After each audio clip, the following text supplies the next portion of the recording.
Hey everyone, welcome back to episode 6 of Valorem Visions. I'm your host, Andrew Brower, and today we're talking with Nicholas Burton, who is in our sales team and primarily focuses a lot on the nonprofit side of our business and has done some really exciting things. And I've been really excited for this conversation.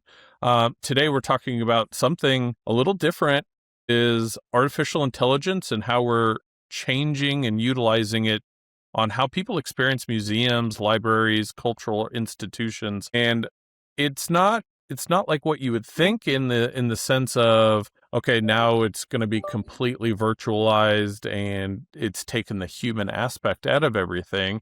It's really making these places more accessible, engaging. I was actually just watching with my kids this weekend, Night at the Museum, and it really made me think a lot of what we're doing and kind of what the future is really bringing these museums to life. So, Nicholas, why don't you introduce yourself and tell us a little bit about yourself? So, name is Nicholas Burton, as you said. So, hello, Andrew. Good to see you. I am with Valorem Reply and certainly have been here now about working actually on 9 years. February 27th will be 9 years with the company. So definitely Wow, some history from that congrats. standpoint. A lot of my work has been, as Andrew stated, more in the sales side and also in the delivery side of the house. So sales is really becoming a lot of what I've been doing around the client relationship. And so now that's just really kind of moving into that more of a full-time basis. So really excited, as Andrew said, we've been doing nonprofits for a while, and we've done some really great work and some fun work, which we'll talk about today. But yeah, just looking forward to this and being able to do a little education, let's hope. So Awesome. First things first, one, I want to give you a big congratulations on your Inclusion Changemaker Partner of the Year award. It just kind of emphasizes how much impact what we're going to talk about today has made in kind of the museum nonprofit area. And I know a lot of it had to do with our work that we're going to talk about today.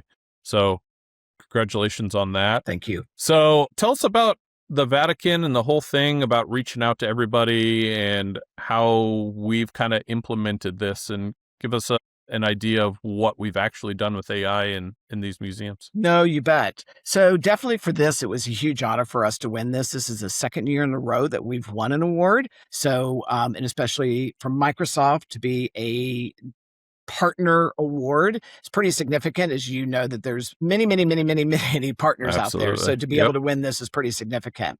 So it's definitely a global award. It was given to a partner using the technology to remove barriers and promote inclusion. So it was our Inclusion Changemaker Award.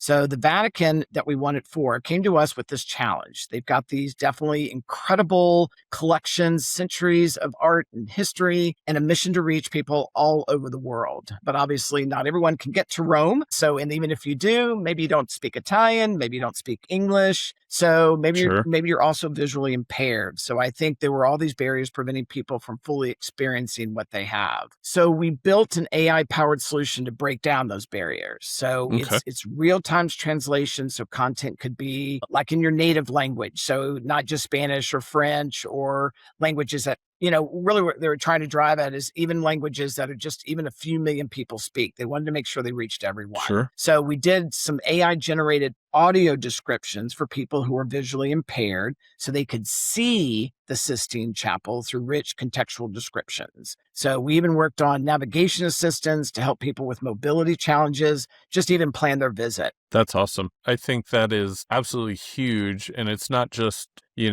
where I've gone into many museums and you get your little headset and it's kind of distracting, right? Very And much and so. being able to be comfortable in your space and be able to fully immersive like experience these things is a huge thing, not only for the museums, but for people, right? And you talk about 100%. inclusion and often, I've had conversations with many people where they've talked about where they don't. Yeah, these little steps are great, but you still feel ostracized or outside, Yeah. right? And so being able to utilize AI and these technologies to really start making the bridge between people that have these accessibility issues or language barriers to make them, it's just common. You couldn't tell if you really were a native speaker or if you Right. had a hearing or seeing issue. That's awesome.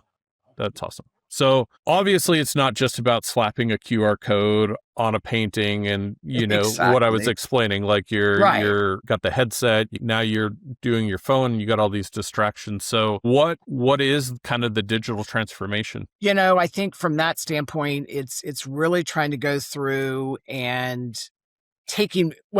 actually, if we kind of expand a little bit more, so if we kind of go into a little bit of what the reality is for a lot of these museums, and it's really trying to bring them into, it is a challenging environment for them. It's challenging from being able to bring in a lot of different, they're being pulled in all these different directions. So what we're trying to do now is what can we do? What are some of these steps that we can do to bring that inclusion, and to not have it to where they're, whatever your concern or issue or whatever the case may be, how do we bring them in? So what we're trying to do certainly for, other museums just beyond the Vatican from this perspective is definitely for a lot of these museums, the foot traffic is definitely down in a lot of different places, right? So we have Netflix, we have TikTok, we have video games, museums are, basically competing with this endless entertainment option. So we're trying to work through that. Museums are trying to work through that. Second, the expectations have changed. Young visitors, which I think is now the next series of events, right? I think you're really going to see more of the young generation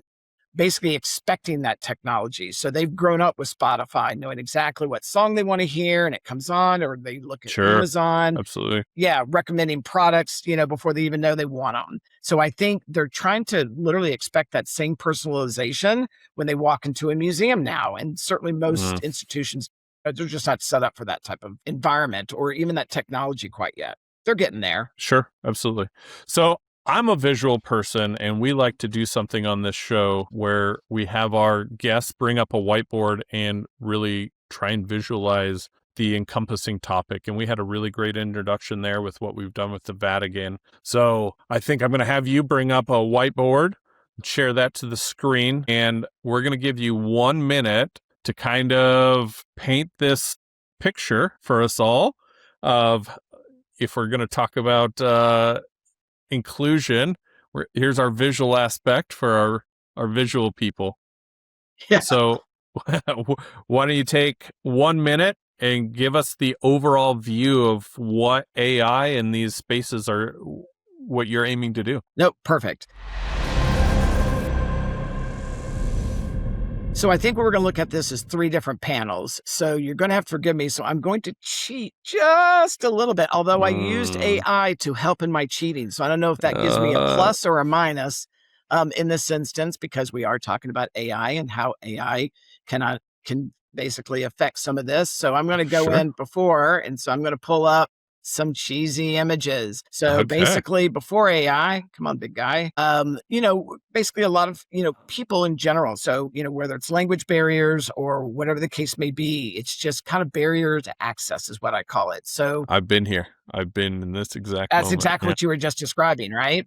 So you come in and you kind of go, okay, I've got all this art, I've got all these different places, I've got all these different galleries, within, you think of the Smithsonian or some of these others, they're huge galleries. It's like, where do I start? Where do I go first? How do I even know kind of to start? So that's kind of really what I see right now is a lot of museums. It's just, a lot of people come in and they just don't know what to do next. So we're Sure. trying to, they got either barriers to access, limited engagement, or basically kind of a one size fits all. So whether you are visually impaired or whether you're in, wheelchairs, physically, whatever the case may be, it's not Mm, the same experience, right? As someone who basically can stand or can walk through things of that nature. So we show a little bit of kind of what it is before AI. So if I bring in again my cheat sheet, then we go into the next one. So all of a sudden now, okay, now we've got a little bit more enhanced AI. And so now we're kind of coming in. I've got maybe some languages now that I can put on there. Now the student or person has a tablet of some sort or their phones. And so now they can kind of come in and they can see we've got translations in there now. So regardless, I've kind of mm, stepped up my game a little bit and I said, hey, you know what? I've got languages now that I can excuse me, that I can kind of bring into this equation. I've got some light bulbs going off going, hey, I can now start asking some questions. And so I'm getting my curiosity and kind of matching that with some of my understanding. So now it becomes a little bit more of a personalized exploration, because now I'm trying to kind of bring you as whoever you are into this equation regardless. So now the third one is really kind of the exciting. This is where we're really trying to get to, right? And some of this already exists today. And so now it's the impact. So let me scroll this up a little bit. So now what we're going through is we're showing that now I can do it in different languages, and whether I'm physically impaired or visually impaired, whatever the case may be, I've got some capabilities now that I can do, whether through headsets, whatever the case may be. And Sure. if I'm not even able to come to, and which we'll talk about here in a little bit, whether I'm not even able to come to the art museum at all, now I have basically that art can be online. It can be accessible to me even from that standpoint. Mm.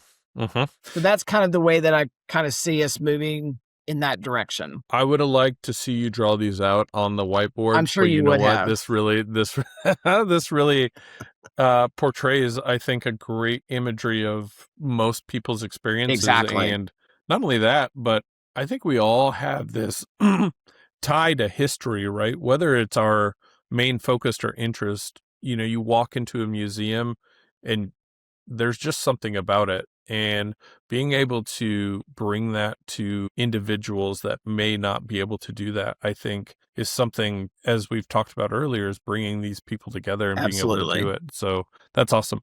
So Appreciate that. I appreciate you letting me Appreciate cheat that, a Doug. little bit and not, Yeah. because you can see being a stick character probably would not have gotten us to where we were. And if you only gave me a minute, we'd probably be here about 10 or 15. So that'd be the whole Yeah, show. There you go. And that's true. looking at my stick figure would not be what we'd want to do. Awesome. I appreciate it. So I can imagine, much like with anything with AI, there's these tugs of nostalgia versus where technology and industry is pulling, right? And this war of, well, okay, if we're going to put AI and all these things in museums, it's going to take away from the experience, right? And so is there still a sense of you walk into a museum and you still have, here's the map, go explore? Because there is a little bit of that too, right? I don't know, bringing my kids into museums, it's a huge playground of wonder, and where do you go and what do you see and all of this, that you don't necessarily want the entire experience being down on the phone and kind of experiencing. So what does that kind of blend look like with this technology and kind of your traditional museum experience? Yeah, I think things are definitely, changing from that perspective. And I think that's when our normal approach is, here's a map, you guys go and find out wherever you want to go. And then you look at this Sure. big thing and it's usually, your arm's length and you got to figure all these Yeah, oh things yeah. out. The kids want to go one way and the parents want to go the other way. So I think from that standpoint, what we're trying to do is what I think the museums are trying to do certainly is really expand beyond just even what you come into a museum to do.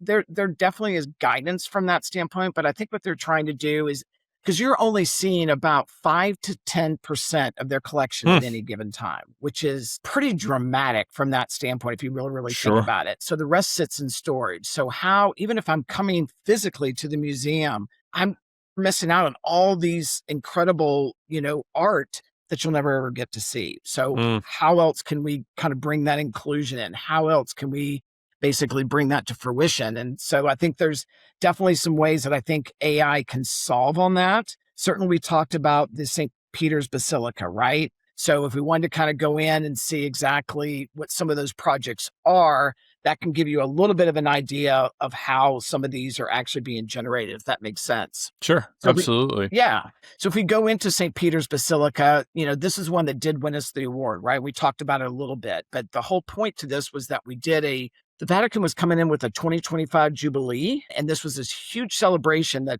basically draws millions of pilgrims to Rome. And so the Oh, wow. challenge was, how do we make St. Peter's, kind of to your point we've been talking about, how do we make it more accessible to these 1.4 billion Yeah, Catholics there's a lot of, worldwide yep, who basically can't make the trip, right? yep. So we created that digital twin of the entire basilica. So that was processing over 400,000 high resolution images to create this photorealistic 3D experience. So now someone sitting literally in rural India or South America can virtually explore every basically detail of that basilica from their home, which is pretty unique because there's like multiple floors in this. So it's where, when what gets really cool about it is AI just wasn't for the visitor experience. It's also analyzing the building. So the structure itself, if there's cracks in there, if it's missing tiles. I mean, remember, this is a 400-year-old building that Sure, basically absolutely. still needs consistent preservation, right? Yeah, So that's a part of how AI can help as well. So there's a lot to, and we've got some other projects too we can certainly go through and describe as far as how AI is kind of bringing and bridging some of that work, right? And some of what we've already done today. absolutely. I think that's you pointed on something that I think is something that is probably even more impactful in this world, and where AI and just technology in general, as I think of, like, Notre Dame, where it burned down. There's a Exactly. whole slew now of generations that'll never get to experience what that Was. was. And when you talk about being able to scan and do these things and you see every crack or tile missing, you get that essence. And not only for the historical preservation, but I think of schools and being able to teach kids where, you can't always take a whole grade out to these These these museums. places, Exactly. these museums. And I've often talked with my kids about how much our sphere is actually super small, that we actually get to experience of this amazing world and what people have created inside of Oh, it. And so absolutely. enabling this so they can actually experience and get that immersive experience without having to take these huge trips. I think for school education, it opens the doors wide open to 100%. really bring out the curiosity in people, right? That they may not know of this world that even existed. So that's amazing. So it's really serving multiple purposes, as we kind of outlined 100%. there, the accessibility, but also the preservation. What else have we done in different? You mentioned some other really cool technologies and stuff Oh, that we've applied absolutely. this to. One in particular, and sadly, I cannot name them, but if you can kind of think about world renowned institutions, so that's the only big hint that I'll give you. So they really wanted to make their collection accessible to people with visual impairments. They had over 1 million, still have today, over 1 million artifacts that they're trying to make accessible to people with visual impairments. And that could be Okay, some people actually being able to physically go to the museum. That is also for people to be able to see, if you will, literally through their computers or listening through their computers. So it's basically creating detailed audio descriptions of artworks is normally a considerable time consuming effort. So you can think about that as literally if you having to go through for every single solitary artwork and you literally have to describe exactly what you're seeing. And you can imagine sure. how we just visually what we see, probably all the things that we could miss, right? There's a lot of computer vision in there. That's Yep. exactly right.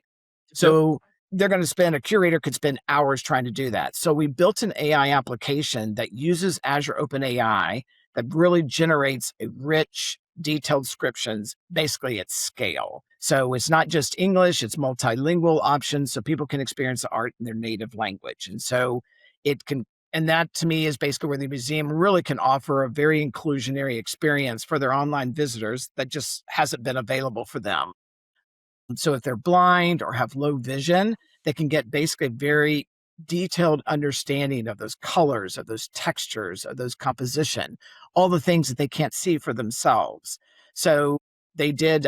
I think on the website it actually shows a Van Gogh, and AI literally is building this description and literally going through and giving all the details of his mustache, of his beard, of what he's doing, what color are his eyes, his hair, what's he doing in the image, is his head tilted? Is it straight up? So there's so much detail that it provides that it was really, really unique to be able to do that and just literally have AI do that within seconds after it Sure. literally, excuse me, would scan the image. And so it's pretty remarkable. That is cool.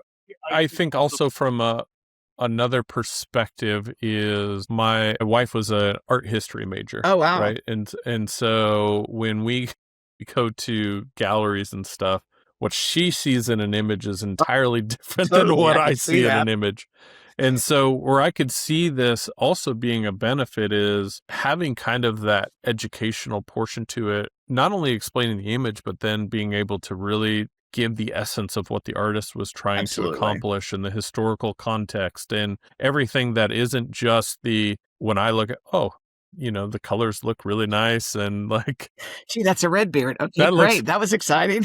there's a lot of fine detail. Oh, I'm yeah. amazed that someone can Oh, do yeah. that. Like, that is just the surface level of these things that can be brought out. And, most people, unless it's really something you're passionate about, you're not going to go back and research and have every contextual historical thing that happened with that image. So, kind of what we were talking about earlier is having that kind of, I want it now, here kind of mentality that Yeah. social media and everything is kind of brought in. You get that, and I think you'll get more out of the museum experience as well, as opposed to just walking through, and your partner that you're with is Has the knowledge. way more engaged than you're like, okay, yeah, I've seen a million paintings, but I don't really get what's important about it. So But I that's think we're amazing. getting there, though. I mean, I really Absolutely. do think, and we'll talk about this in a bit, but I mean, I think that's where museums are going is they want to kind of provide, they want to bring you in, they want to bring that context to you. Absolutely. So you have more of a reason to get engaged. So you have more of a reason of going instead of, and it's kind of AI is your person, right? Mm, You happen to yep. have a person. Yeah. Personal Not all of personal us have tour that guide. great Yeah. benefit. So I Yep. think it's literally being able to bring that person in. So I think that's some of the ways that they know that museums need to change and, how do we because kids are gonna expect the technology to come in, right? They're going to Yeah. expect that that's going to be there because that's the world. And so that's the next series of people or generation, if you will, that you're bringing in. So, yeah, 100%. Absolutely. And I also think just on the other side is I I get the most out of actually having a guide that takes me through a museum Yep, versus experience because you get that context. But I think where AI and everything can really start boosting inside of here is really you can build your own tailored tour guide to yep, how you learn what you're interested in and navigate you through. That's really what I see kind of where this is going and really growing on top of what we have built for these museums going forward. So I think it's really, really just removing that friction that people may right, have. One, not the access, right? But also just okay, what am I actually going to get out of this? And if you can right. build those systems to really remove that, you're going to get a lot more people engaged and maybe even finding things that they didn't know that they were really interested in, right? Exactly, exactly. Well, and that kinda leads into a little bit too of just how these museums are gonna go about doing that, and talks a little bit about kind of what they're doing today and then what they could be doing differently because they are a business, right? They are trying to drive Sure. people in, they're trying to, keep their doors open, but if all of a sudden no one has an interest and no one basically really wants to take that next step, then it does kind of fall. So what we're trying and where I think AI really plays a large part in that is some of that engagement. So I like if you take it like before the visit. So getting people excited about it. So you hear in our Kansas City area, we hear a lot for the Titanic and and it's a whole and it's a Sure. visual experience. They kind of give you a card of a person that you are a person on the boat and kind of what Mm, happens to you kind of as you move through the exhibit. That's engaging. That's bringing me into the it's impactful. conversation Yeah, I've done and this. so Yeah. I'm able to feel like I'm a part of it from that perspective. So I think that's where a lot of museums are trying to get to.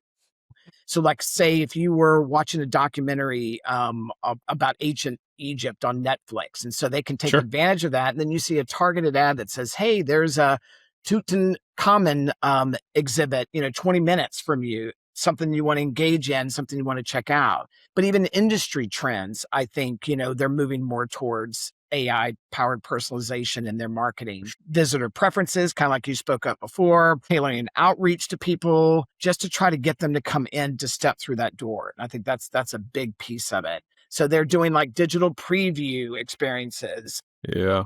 personal, invitations about your interest. So it's meeting people where they are, right? And giving them a reason to engage. So it's starting to build on that anticipation. Yeah, it's a great aspect because I think through this whole conversation, we've been talking about the visitor and the visitor Right, experience, right? right. And at the root of it as well, It's these business. museums are businesses as well, right? And so really applying this to targeted marketing and customized marketing, the stuff that we see every day when we're 100%. just navigating everything. It seems like these days you can't get away from it. Not in the But least. really like, hey, I've seen this thing, like you said with the Netflix, is like, if I can actually see this, I'm probably excited about it in that moment. And you have this short window To grab to that say, attention. okay, how do I grab that and really grow on top of that Yep. and expand that? So, it's awesome that the tool is not only just focused on the individual and giving them the vastness of being able to consume, but also applying it to the business to actually grow the business. Right. And with that, like you mentioned, like foot traffic is seen some ups and downs inside of here. Easily. And if we don't address that, Right. these museums go away, Exactly. right? Which would be a crying shame, right? It So, absolutely it yeah, would. And so I think we have to think about both sides, right? You've got always. to think about the business with also the client in helping these. And I think the solution that you're kind of outlining and that we've done, I think they've seen a lot of this uptick Right. in foot traffic and excitement about going to these places where maybe they would have been like, yeah, it's cumbersome, it doesn't really tailor to this or that, and so they don't end up going. Nope, 100%. And that's just one piece of it, right? Is just prior to the visit. So how do I kind of get you in the door? How do I, at least get your interested enough, or even your kids interested enough, or your students interested enough to be able to come out. So, but that's just a piece of it, right? So the other piece is definitely during the visit, making it unforgettable. All those, this is where all those personal guides, visual search tools, and conversational AI come into play. But there's another piece where I think actually AI can even manage crowd control. And you're thinking, crowd control? How's that exactly possible? So, one of the ways that they're using it, interestingly enough, is that when, they're monitoring the system flow within the museum itself. So, let's say when a gallery starts getting crowded, say everyone's running to go see Van Gogh, AI can send like a gentle nudge or something along those lines that basically through your mobile app or through whatever device you might have and say, hey, you know what? That gallery for Van Gogh, really, really busy over there. Why don't you guys maybe think about checking out this other amazing? And remember, we've already kind of tagged a little bit of what their interests are. So Sure. I'm now going to basically tack onto that and say, hey, it's less busy. And based on what you're looking at right now, I think you'll really love it. So it's kind of like, the lines that when you go to Disney World and everything else, if all of a sudden there's that, I think I'll start at the back of Disney World Yeah. and work my way because everybody's going to be up front. So it's that same concept. How do I basically draw you to basically experience that a little bit differently? So that's another Absolutely. way that they're trying to do that, which is you never really think about it, but actually it's pretty smart and very I subtle. So I like that. absolutely. I've had the Disney World experience that you're talking Yeah. about, Haven't right? we And all? it's a large commitment. And then not only that, you feel like you almost are obligated to do a fast pass or a Oh, VIP just to be able to get in and not wait. And so being able to go, hey, you may not have known about these other areas. And what we're talking about is data insights, right? right. And now 100%. we're building the mechanism to collect these data insights and these coming in. So now I can, again, as we talked about, your personal kind of tour guide can say, hey, let's go through here. It may add more context to when you Right. actually get to the Van Gogh and you almost have this seamless flow to where I think it's a big problem to where if you are too stationary and you can't get into it, one of two things are going to happen, right? People are going to one, just be like, I'm time crunched. I needed to see it within this window. Then they leave. Yeah. Two, they end up waiting in the line. They don't see the rest of the museum except for this one thing. And so really saying, hey, from a business side, how do I get you through the entire Right. museum? And how do I make it not feel like I'm taking you on this kind of detour that you're not going to be interested in, but it's Right. going to add to the overall experience. And you're going to come out of the day and be like, I felt like I was moving, I accomplished, I saw everything that I wanted to see. And I got to see these other things that I would have never gone to otherwise. Otherwise. Yeah. Yep. No, totally, totally. And it shows, and I mean, they've got some of those statistics and they've got some of that information to where it shows that, it basically can do like a 20% and actually increase number of exhibits people visit by like 50%. So if they're at the 20 and they basically can increase that to 50. So that's pretty significant being able to move someone over for that. So I Absolutely. think everybody wins on that. Visitors certainly have a better experience from that perspective, and the museums get better engagement because now they've basically been able to move over to another exhibit versus kind of to your point, standing in line or basically leaving because I just came in for the Van Gogh. I was on my lunch hour and I thought for sure it would be crowded. Yeah. And Yeah. So yeah, you're taking that, and I don't like to feel like when I'm shopping that it's a transaction, right? Like if absolutely we're doing not. this, especially when I go to museums or events, you want to feel like it's an atmosphere, Very it's a much so. relationship. I like to interact with people in there. And so being able to have that is not only going to add to your overall feel of the place, but really you're going to then leave there as we apply this business aspect and Right. you're going to go tell others, right? And that there's no That's what better you hope. marketing Yep. than word of mouth marketing, right? And It is, so and that's free. So, that is free. So I touched a little bit on this power struggle of maybe there's some skeptics of just the traditional model. yep. I have to imagine that there are kind of those nostalgic people that are looking at this and it's ruining the human experience with art. Or just It's AI in cold. general, Yeah, right? it's I cold. mean, it's Yeah, just you exactly. hear AI and it's like, "Oh, aliens are coming." Yeah. Yeah. So how have we dealt with that as we've implemented these? Yeah, so definitely I think AI can be done badly, right? I mean, I think that makes sense Sure. for all of us that so I think there's definitely room for skepticism from that perspective, but I think, and certainly it can feel very automated and personal, but I also think that it's got great capabilities as we're seeing here, right? So here's the way that I look at it.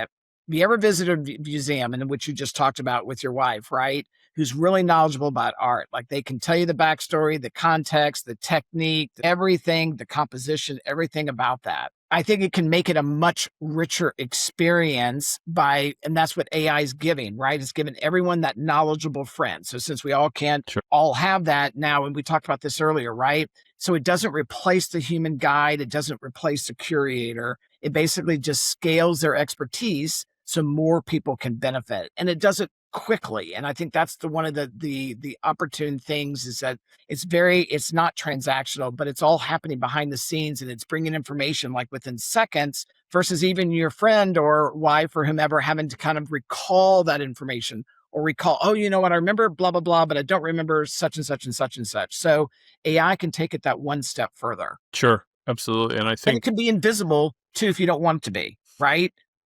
I think that's going back to kind of the example of you have this nostalgia and it is important, I think, as technology leaders like ourselves coming in and bringing technology into these is you have to take their perspective too Right. and kind of build that integrated to where you're not just going and saying, hey, we're in a technology world now. Like, it doesn't matter. Everything's going to be technological. Yep. Like, let's make digital everything. Why would we do any of these paintings? Like, yada, yada, yada. Where, the insight coming from the nostalgia, the art history majors, the people that are very passionate about this stuff are like, you have to see it. You have to experience it. Right. There's a whole different level to that. And taking that perspective and figuring out how you blend those two together. And I think, from what we've seen, what we've done so far, there's been an overwhelming acceptance of this, right? Of, okay, we've done it right. And that's the important part is like, you can very easily go in about this and just implement a solution and it feels very clunky, Yeah. disjointed. Now it's a distraction from what you were actually doing. And so it Right. really has to be seamless in these. And I think we've done a good job from what I've heard of your stories and talking about these projects that we've done is we've really achieved that synergy between the nostalgia, hey, go be experienced in it, but also applying that other large percentage of people that aren't immersed into it and being able to now open up that conversation between the two, right? Because there's a lot of times where And I have this the same way with my wife, just bringing this in, is like when I talk technology and AI, because she's like, great. She starts talking about art, and okay, now I know how you feel like. Now we're on equal playing But field. now if Yeah. we can build these technologies that Yeah. really enable us to have those conversations and break that down so both sides understand, you're bringing people together, right? And we talked about that inclusion partner of the year, and that's really reinforcing that the solution did a good job in that. No, 100%. What I really loved about that is that from you've got your knowledge, and your knowledge is like seconds away, and you can bring it in. And if you want it, there's all sorts of devices that you basically can plug into, right? Uh-huh. And you can bring it in, and you can, as you move around. What I like the inclusivity of all this is that for those that have hearing or visual issues or even physical issues. I think the nice thing about it is that the museum can kind of incorporate that in. So for those, the technology is almost a must, right? Because there's a limitation, a physical limitation they have in some way, shape, or form.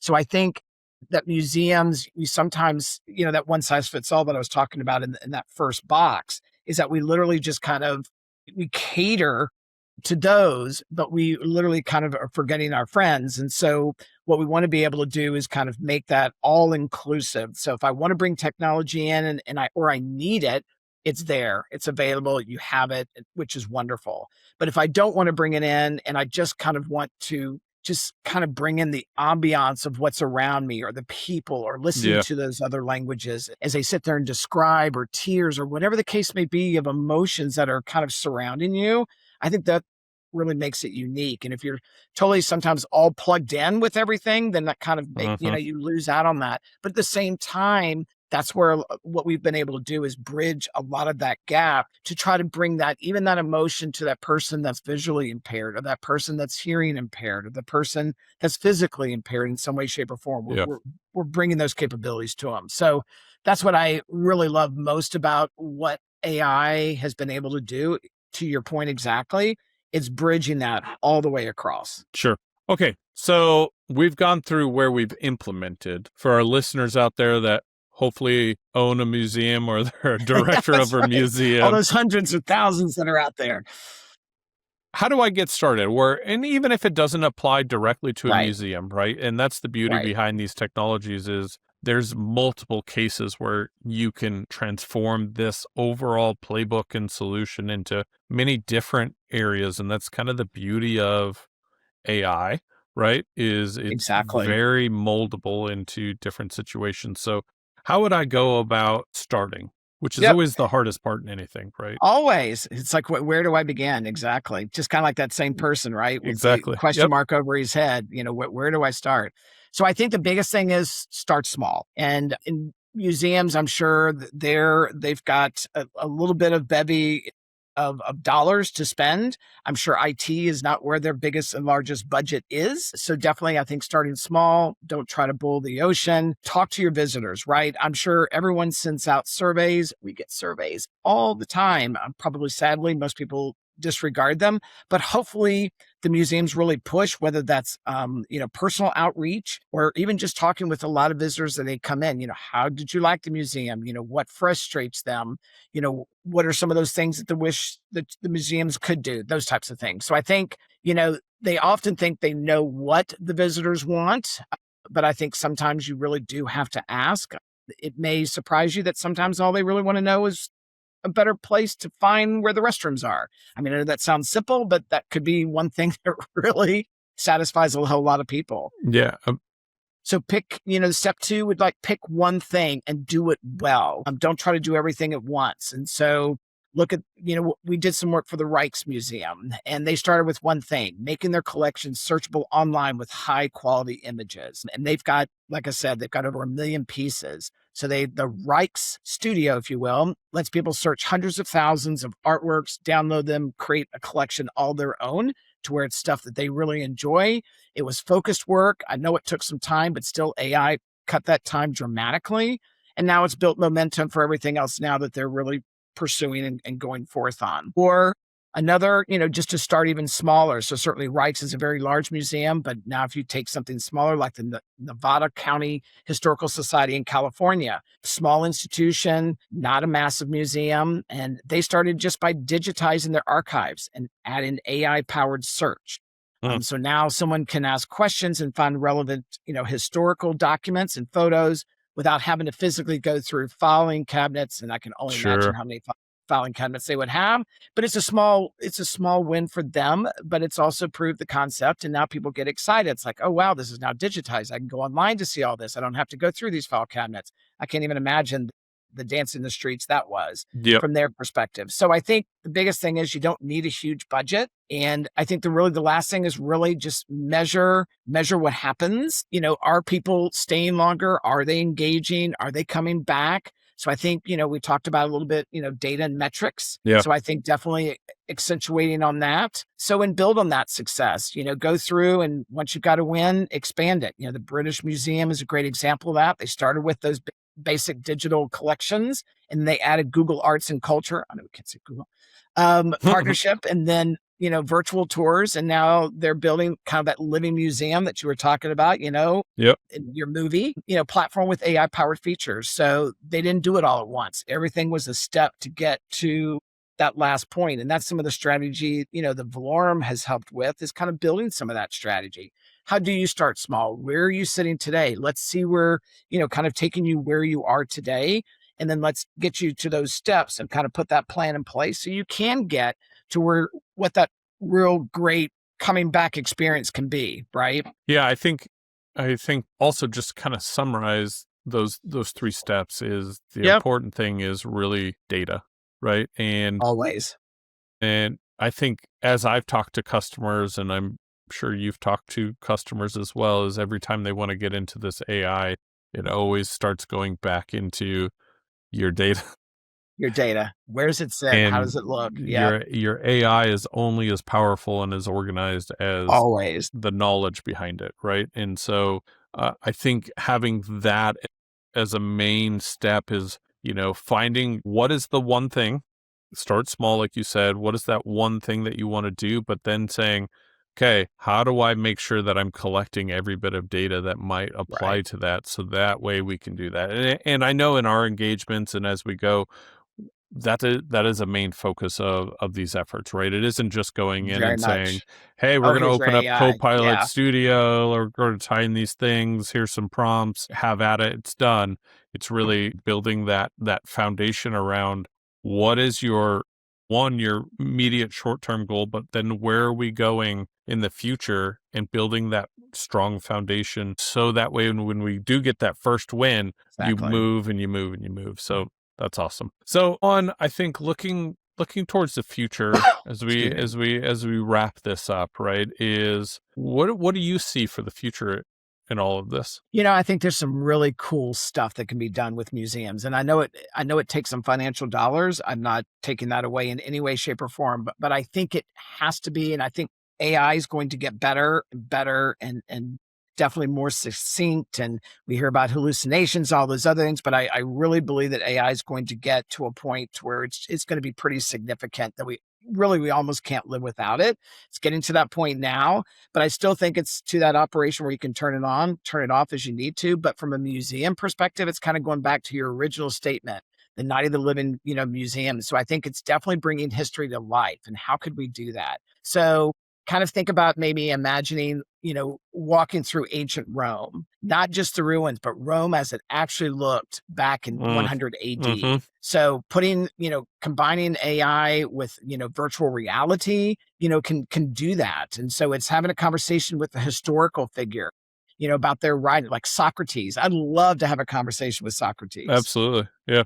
his writings, the letters, what we know about them. And so that experience it's going to be pretty unique to where you're literally having a conversation with this person as they lived during that time. And if that doesn't, draw your attention, I mean, that's just pretty significant that's the whole family, right? That's young children, it's students, learning and educating themselves further. It's parents. I mean, it's pretty phenomenal what you can do with that. I also think it's democratizing expertise. So right now, the only deep knowledge in history and or archaeology is limited to, a lot of those academics, right? Yeah. A PhD or your wife and her Hmm. art history. So I think, basically, bringing that level of insight down to anyone. So we were just talking about ages, right? A 12-year-old in rural Kansas can get the same quality and same information as a PhD, right, at the Met. So I Hmm. think it's equaling the level playing field on that, which I think is pretty significant. Let's see. I would say something, along like preservation, I think is another one that I think that I see some of those coming down here, definitely with all the analyzing artifacts that we find and being able to predict that deterioration of buildings and different where it's Yeah. visible or dating materials, whatever the case may be, we can do that a lot more accurately. And even helping kind of restore like damaged pieces and things of that nature. You talked about Notre Dame, so it's really kind of being able to take things more of that 3D efforts that you can do from drones and other ways of Yeah. just kind of getting to that level of information. Absolutely. And I think I'm always both timid and really excited for the younger generation of what they're going to experience, right? I've had the experience of traveling and seeing some really cool things, old historical archaeological sites. And then, you go back a couple years and certain things are shut down because they're degrading and you can't see them Right, anymore, right? right. Because of tourism. And I think you're missing out on a lot of that. And I think the future is going to be a place where you can use these technologies Oh, and absolutely. and as we we talk about, there's always a fantasy of time travel, right? Oh, And yeah. you hear, we've got landing rockets now. We're talking about Mars. We're doing all of these things, but Yes. also being able to just time travel in our human history and being able to see the wonders that, like, I can only imagine walking into a room and seeing my kids talking to ancient historical figures and just having an engaging conversation as they work on a book report, right? For Totally. them. It's going to be an amazing future for them.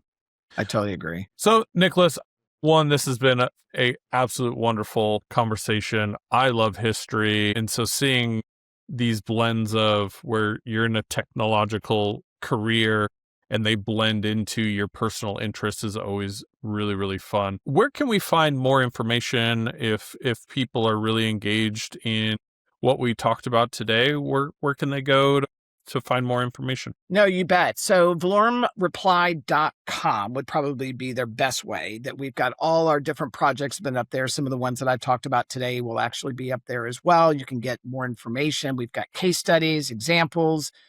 Certainly, I'm willing to talk to all those from the museums and the libraries and anyone in the cultural space who's thinking about AI, just don't know where to need to start, have a boatload of data, and they're in Excel spreadsheets, they're in catalogs, they're in files, like literally across large swaths of Absolutely. space. We can certainly help get them started from that perspective. So anyone thinking about it certainly can reach out to me. You can on the website, there should be some information as well as through LinkedIn. They can track me down there as well. I've Awesome. enjoyed it. Thanks again. I look forward to having you back on in the future and seeing where this goes. You And betcha. again, if you're in any of these areas or applicable areas where you think this could be applied, um, definitely reach out. We love talking about this and exploring different futuristic ventures with people. Thank you. Sounds great. Thank you.